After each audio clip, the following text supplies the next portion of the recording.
I won't pay for your surgery. She had been dying for 14 days before he finally came. 14 days of hospital machines doing the breathing for her. 14 days of nurses she didn't know pressing cool cloths to her forehead while her body burned with fever. 14 days of looking at his name on her phone and choosing to believe he was just busy, that he was on his way, that Manchu, her husband, would never let her face something this dark alone. He came on the 15th day. He walked in wearing the expensive charcoal suit she had picked for him in Milan 2 summers ago, the one she had buttoned herself and said, "You look like someone worth fearing." He had kissed her that day. She had believed he meant it. She would later understand that believing and knowing had never been the same thing. The private hospital suite smelled of medicine and the ghost of dead orchids. Flowers her assistant had brought 11 days ago that nobody had bothered to replace. Frida Davis lay in the bed, her deep brown skin pale from 2 weeks of fighting an illness the doctors couldn't fully explain. The IV line was taped to her wrist. Her hospital gown was thin and cold. Her natural curls were damp against her temples. But her eyes, sharp, always sharp, found him the moment he walked through the door. She was still trying to smile.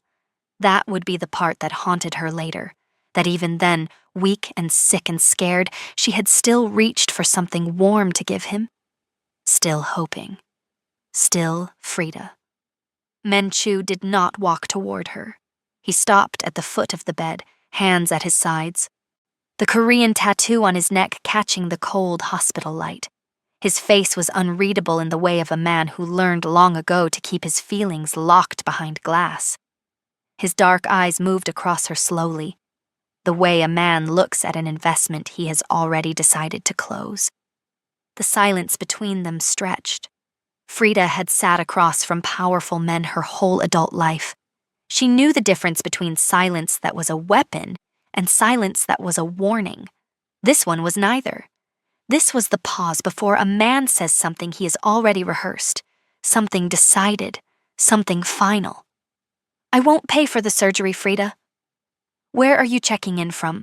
Let me know in the comments. Hit the subscribe button, like, and let's continue." His voice was low, almost gentle. The way a person sounds when they have already made up their mind and no longer need to convince anyone. He said it the way you cancel a subscription. Quietly. Simply, without looking away. She heard every word. "You're not..." He paused, like he was editing himself for efficiency.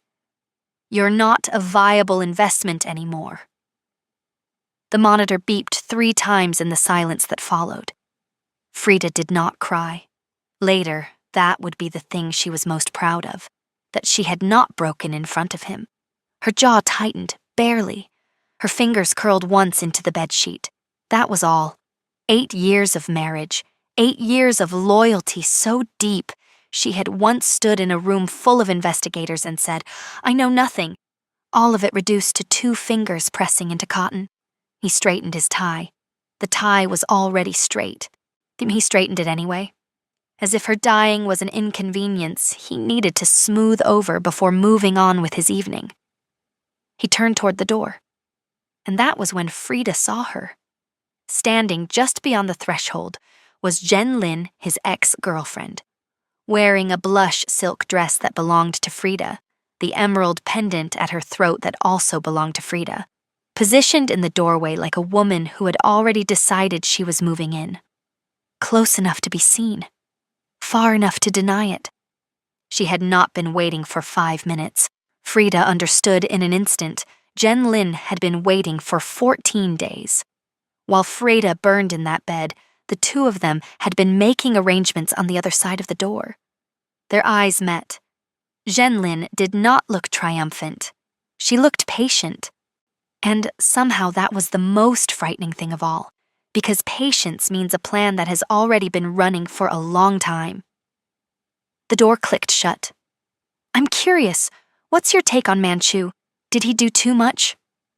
Frida lay still and let everything land, not because she was defeated, but because her grandfather had taught her when she was 12 years old the difference between reacting and responding.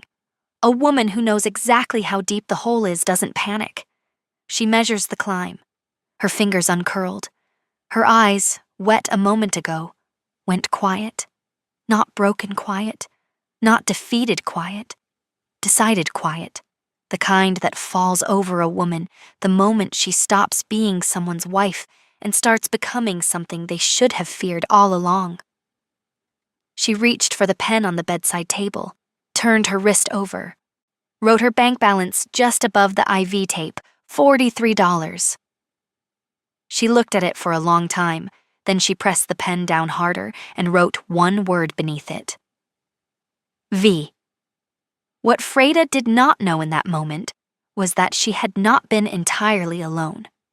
2 floors above, in a private monitoring room that did not appear on any hospital directory, a woman had been watching everything on a security feed.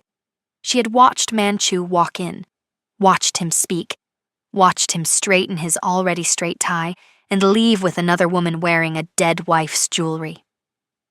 The woman watching smiled, not cruelly, but with the quiet recognition of someone who has been waiting a long time for the first piece to fall into place. She picked up her phone and typed 4 words. It's time. Send the contract. Do not forget to subscribe and like the video if you are enjoying the story. That's the best you can support us with. By the time the ambulance deposited Freda at Sungbuk General, she had stopped counting the indignities. The wheelchair had a broken wheel that pulled to the right. The intake nurse called her honey, in the tone people use for patients nobody's coming back for. The ward had 14 beds, most of them full, and smelled like cleaning products that weren't quite doing their job. The woman in the next bed was arguing on a cracked phone. Nobody brought orchids here. Nobody straightened their tie. She had been the wife of a Korean Mafia boss for 8 years. She had attended dinners where the flower arrangements cost more than most people's rent. She had worn jewelry that required a security escort. She had been, by every definition, untouchable. Now a nurse was asking for an emergency contact. Freda took the pen, wrote her own name. To somewhere over the Pacific Ocean she knew, Manchu was on day 3 of a luxury cruise on the Silver Muse. She had seen the itinerary on his desk weeks ago, before the fever started, before the world shrank to this bed and this ceiling. Jen Lin would be wearing white. She always wore white on open water. Freda used to find that theatrical. Now she found it useful information. She lay still and breathed through the noise of the ward the way her grandfather had taught her to breathe through hard things. Slow. All the way down. Don't let the feeling own the room. You own the room. She had $43 and a broken body and a thin pillow. She owned nothing, not yet. The woman arrived on the 3rd night. Freda was drifting in and out of feverish sleep when she heard the curtain slide open. Not the rushed scrape of a busy nurse, but the slow, deliberate pull of someone who had chosen exactly when to enter and had simply been waiting for the right moment. She was dressed in a charcoal coat that was far too expensive for this ward. Her hair was pulled back with military precision. When her eyes settled on Freda, there was no pity in them, and that, more than anything else, made Freda sit up a little straighter. Pity she couldn't use. Whatever this woman was carrying, it wasn't that. Lixue Fu, the woman said, not as an introduction, as a fact. She sat down, set a small black case on her knee, and opened it with the calm of someone who had rehearsed this moment many times. Inside was a matte black flash drive and a single folded document. She placed both on the bedsheet beside Freda's hand. The drive has 3 years of Manchu's internal finances, to the names of 7 investors backing his IPO and 41 minutes of footage you need to watch before you sign anything. She paused. The document is a contract. My resources, your access, same objective. Freda looked at the drive, then at the woman. Why? Freda said. Lixue Fu's jaw tightened, the only crack in her composure. Because the man sitting at the head of that table stole what belongs to someone who should have been sitting there herself. She stood and buttoned her coat. I have waited 4 years for the right person. You are the right person. She left the same way she came in, deliberate, unhurried. Frida closed her fingers around the flash drive. She signed the contract before morning. The surgery lasted 6 hours. Frida remembered none of it, only the ceiling tiles moving above her as they wheeled her in. And then a long, dark silence that felt less like sleep and more like the space between the last chapter of one life and the first word of another. When she came back, her mouth was dry, her side ached deep in the bone, and her first clear thought was not about pain or relief or surviving. It was about the flash drive, which she had taped under her mattress 4 days before going into the operating room. 11 days after surgery, she left Sungbuk General, not for a recovery center, not back to the penthouse that still had her name on the deed, a detail Manchu had apparently overlooked in his hurry to rearrange his life. She moved into a former textile factory in the Mapo district, upper floor, with concrete walls and industrial lights and windows looking out over a part of Seoul that didn't appear on tourist maps. 3 bags. 1 laptop Lixue Fu had arranged, nothing else. It was the least beautiful place she had ever lived. She found she didn't mind at all. She set up the laptop on a long work table, plugged in the drive, and began. There is a particular quality to the work of a woman who has decided to stop surviving and start building. It is not frantic. It is not pure rage. Though rage is there, contained and pressurized and useful. It is methodical in the way that only a person who has been completely destroyed understands methodical. Not a day at a time, but an hour at a time, 1 document at a time, 1 name checked against another name, until the full picture of what was done to her became clear. She worked until 3 in the morning, then realized she hadn't eaten since morning. She ate standing at the window looking out over the city. Then she went back to the table. On the 19th day in the loft, she opened the surveillance folder. Lixue Fu had labeled it simply, K, internal.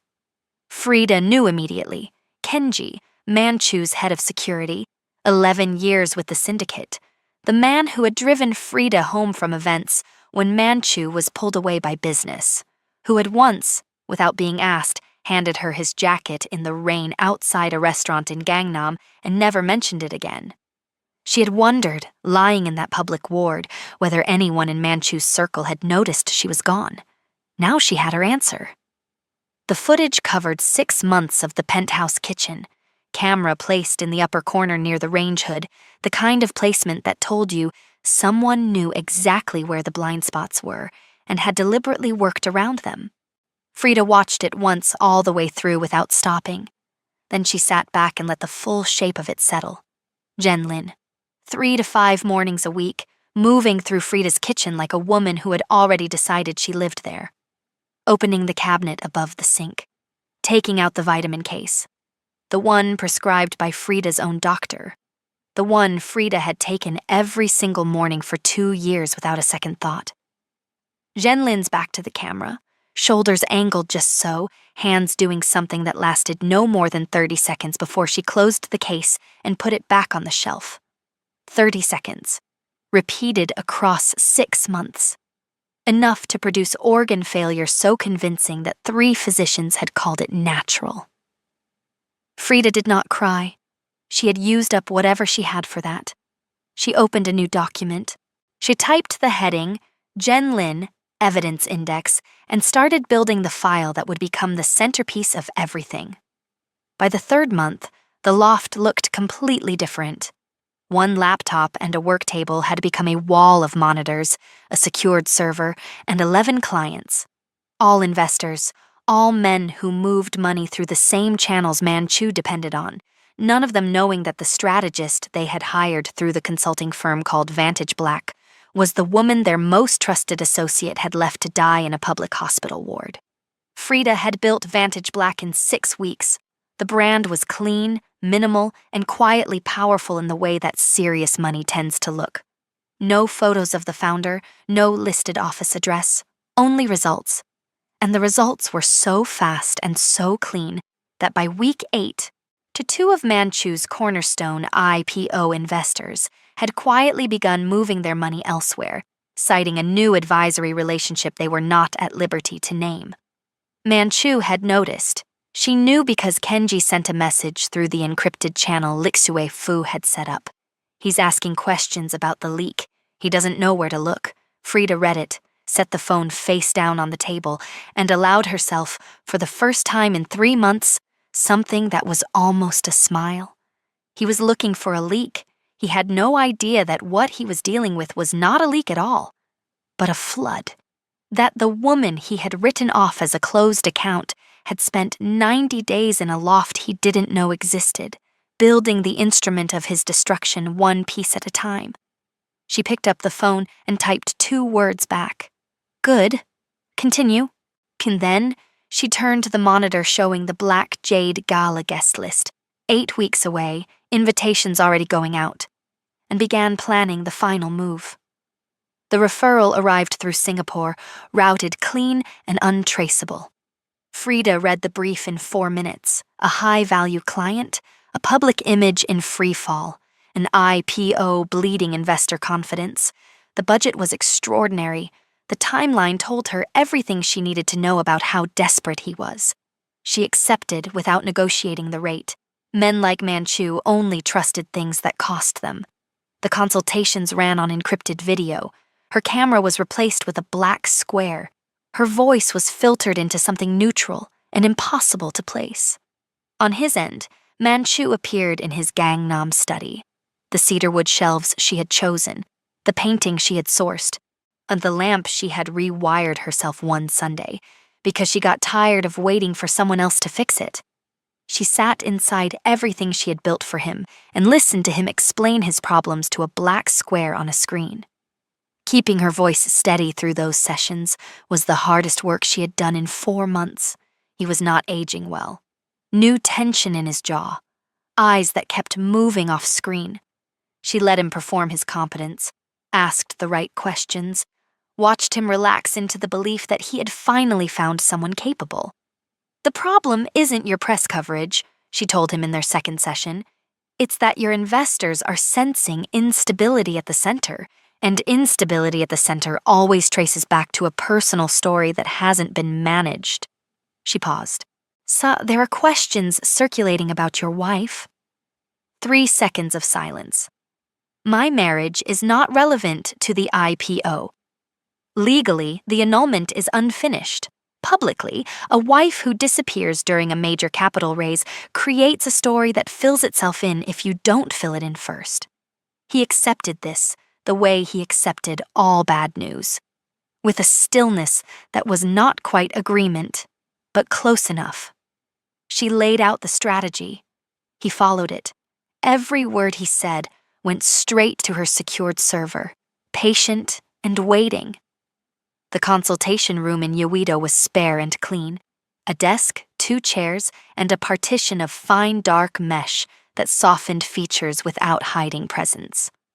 A recording device sat inside the base of the lamp on his side of the desk. He arrived early. Frida was already behind the partition. She heard his footsteps. 8 years of living with that sound had made it permanent. Breathed slowly and let him settle. They worked through strategy for 40 minutes. Then she asked, as if it were simply the next item on the list. Tell me who she was, not for the press. I need to understand what the chapter contained before I can write how it ends. The silence that followed was different, not managed, not tactical. She was the most capable person I have ever been in a room with, he said. The flatness in his voice made it more true than any emotion would have. She changed the gravity of every room she walked into.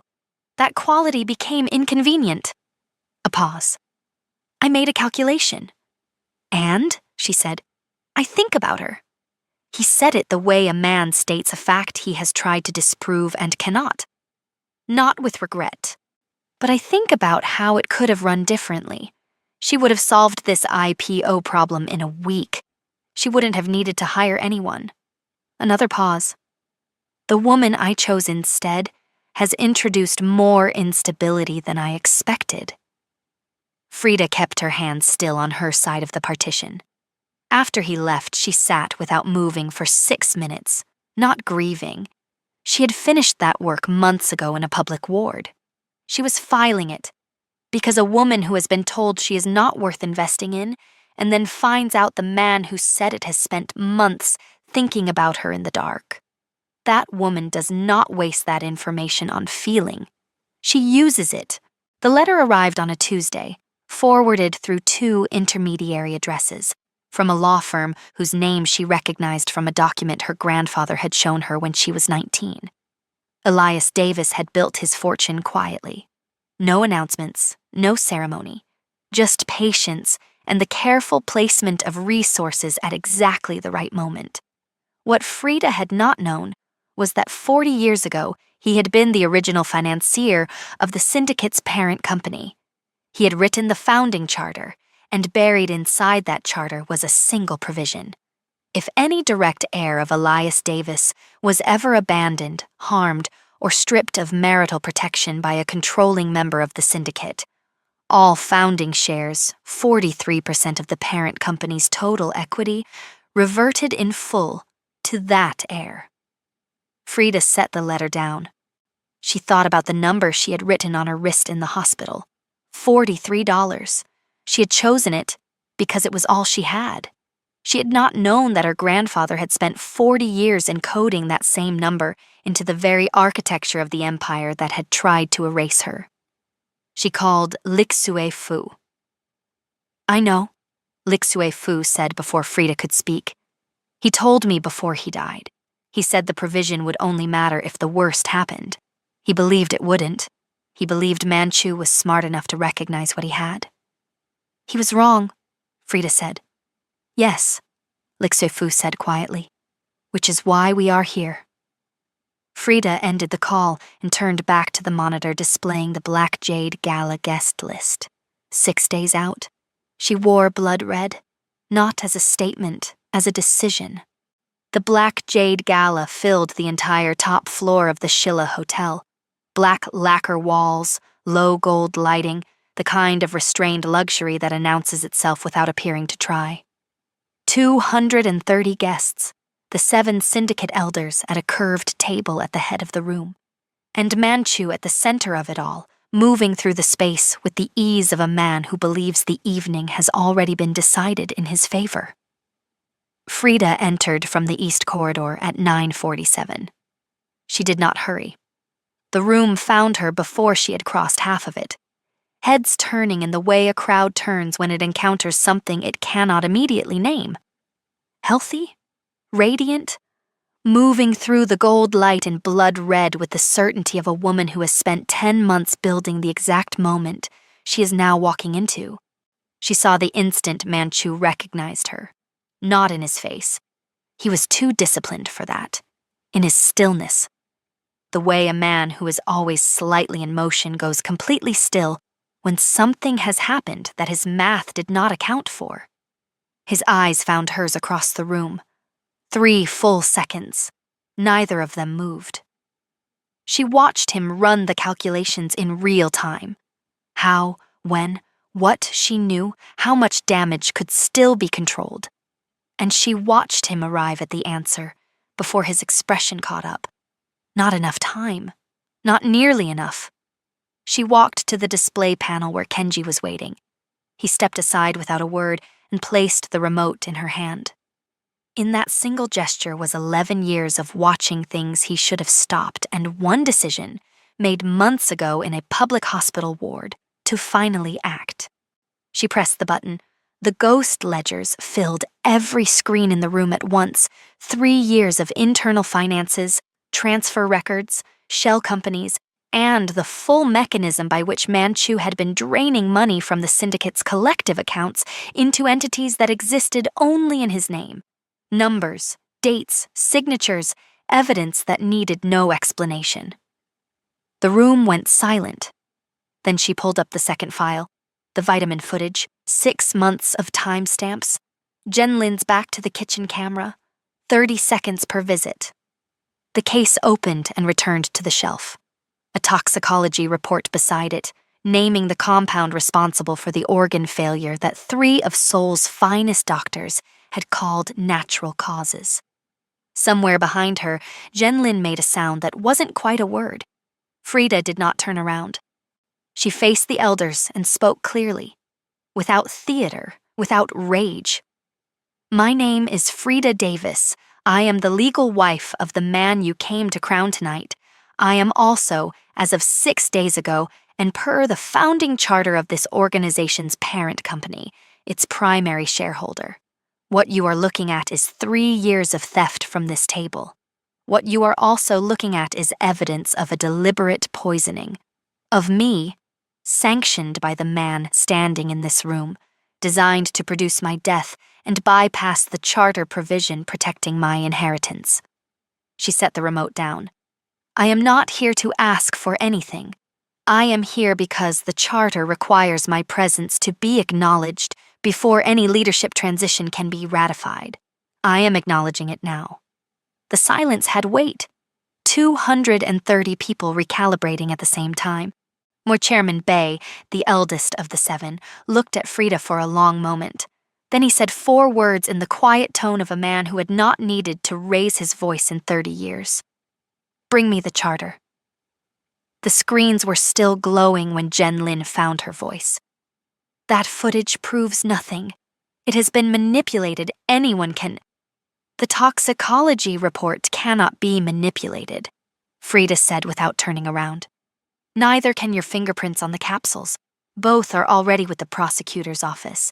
Tonight was the courtesy of letting this room know first." Jenlin went quiet. 2 of the elders' men appeared at her shoulders without being summoned. She looked at Manchu one final time. The way a person looks at something they gambled everything on and lost. He did not look back. He was already somewhere else behind his eyes, is calculating a diminished future, already gone from her the same way he had gone from Frida. Without ceremony, without acknowledgement, without the decency of a final look, she was escorted out. The room exhaled. Chairman Bay returned from the private chamber and read the determination in 4 sentences. It took less time than the crime had. Manchu's nomination withdrawn, accounts frozen, a supervised regional post 300 kilometers from Seoul, stripped of every authority his name had ever carried. He accepted without a word, walked to the side exit, and left. The door closed behind him with a quiet, final click. Frida did not watch him go. She had already spent 10 months on his exits. She was done. Chairman Bay turned to her. "The chair is yours, Mrs. Davis, when you are ready." She pulled out the chair and sat down, and set both hands flat on the table, looked at the 7 men looking back at her, and thought, just briefly, about a broken wheelchair and $43 and a word pressed hard into skin in a public ward. Then she looked up and said 1 word. "Begin. Drop your city in the comments. I want to know where my people are watching from. Now let's talk about what just happened." Frida Davis entered that hospital with 14 days of fever, $43, and a husband who couldn't look her in the eye when he chose to let her die. She left that gala owning the empire he built. No part 2, no sequel. Just 1 woman, 1 decision, and 10 months of work that changed everything. This is what happens when you underestimate the wrong person. Manchu called her a broken investment. Zhenlin poisoned her in 30-second intervals for 6 months, and every single one of them is now answering for it. If this story hit you, share it. Someone in your circle needs to see what decided quiet looks like, what it means to lose everything and build something stronger from the rubble. Like, subscribe, and tell me in the comments, which moment broke you? Was it the tie? The $43? Or the moment she said 1 word and the whole room listened? Frida Davis came, she calculated, and she conquered. And that is where we leave her. Exactly where she was always meant to be. at the head of her own table. Lessons from Frida's story. Loyalty without boundaries becomes a weapon others use against you. Silence is not weakness, it is strategy. Your darkest moment is not your ending, it is your beginning. Never let anyone decide your worth, and the most dangerous person in the room is the one they left for dead.